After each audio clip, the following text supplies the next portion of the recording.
Hi అండి, నేను మీ లలితా బిశెట్టి. ప్రతిరోజు భగవద్గీతలో 5 శ్లోకాలు. దీనిలో భాగంగా ఈరోజు 13వ అధ్యాయంలోని 26వ శ్లోకం నుంచి 30వ శ్లోకం వరకు విత్ మీనింగ్స్తో మీకు చదివి వినిపిస్తున్నానండి. ఓం శ్రీకృష్ణ పరబ్రహ్మణే నమః. శ్రీమద్ భగవద్గీత. అన్యే త్వేవమజానంతః శ్రుత్వాన్యేభ్య ఉపాసతే తేపి చాతితరంత్యేవ మృత్యుం శృతిపరాయణాః. మళ్ళీ చదువుతున్నానండి. అన్యే త్వేవమజానంతః శ్రుత్వాన్యేభ్య ఉపాసతే తేపి చాతితరంత్యేవ మృత్యుం శృతిపరాయణాః. దీని మీనింగ్ చదువుతున్నానండి. ఈ ప్రకారంగా తెలుసుకోలేని వారు కూడా అన్యుల ద్వారా విని అలా విన్న దానిపై గురి ఉంచిన వారు కూడా సంసారాన్ని తప్పక ధరిస్తారు. 27వ శ్లోకం చదువుతున్నానండి. ఏవత్ సంజాయతే కించిత్ సత్వం స్థావర జంగమం క్షేత్రజ్ఞ సంయోగాత్ తద్విద్ధి భరతర్షభ. మళ్ళీ చదువుతానండి.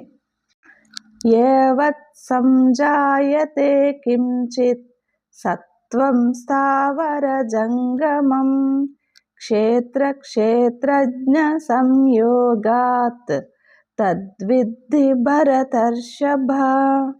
దీని మీనింగ్ చదువుతున్నానండి. భరత శ్రేష్ఠుడా, స్థావర జంగమ రూపమగు ప్రాణికోటి ఏదైతే ఉందో అది క్షేత్రజ్ఞుల కలయిక వల్లే పుడుతుందని తెలుసుకో. 28వ శ్లోకం చదువుతున్నానండి. సమం సర్వేషు భూతేషు తిష్టంతం పరమేశ్వరం వినశ్యంతం యః పశ్యతి స పశ్యతి. మళ్ళీ చదువుతున్నానండి. సమం సర్వేషు భూతేషు తిష్టంతం పరమేశ్వరం వినశ్యంతం యః పశ్యతి స పశ్యతి. దీని మీనింగ్ చదువుతున్నానండి. నశించిపోయే వాటిలో నశించని తత్వంగా అన్ని భూతాలలో సమంగా ఉన్న పరమేశ్వరుని చూచిన వాడే నిజమైన దృష్టి కలవాడు. పరమేశ్వరుని చూచిన వాడే నిజమైన దృష్టి కలవాడు. 29వ శ్లోకం చదువుతున్నానండి. సమం పశ్యన్ హి సర్వత్ర సమవస్థితమీశ్వరం నహి నస్త్యాత్మనాత్మానం తతో యాతి పరాం గతిం. మళ్ళీ చదువుతున్నానండి. సమం పశ్యన్ హి సర్వత్ర సమవస్థితమీశ్వరం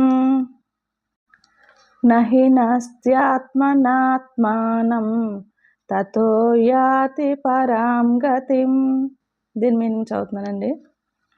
సర్వత్రా సమంగా ఉన్న ఈశ్వరుణ్ణి సమంగా చూచిన వాడే తనను తాను హింసించుకోనివాడు. అతడు దానివల్లే పరమగతిని చేరుకుంటాడు. 30వ శ్లోకం చదువుతున్నానండి. ప్రకృత్యైవ చ కర్మాణి క్రియమానాని సర్వశః యః పశ్యతి తతాత్మానం అకర్తారం స పశ్యతి. మళ్ళీ చదువుతున్నానండి.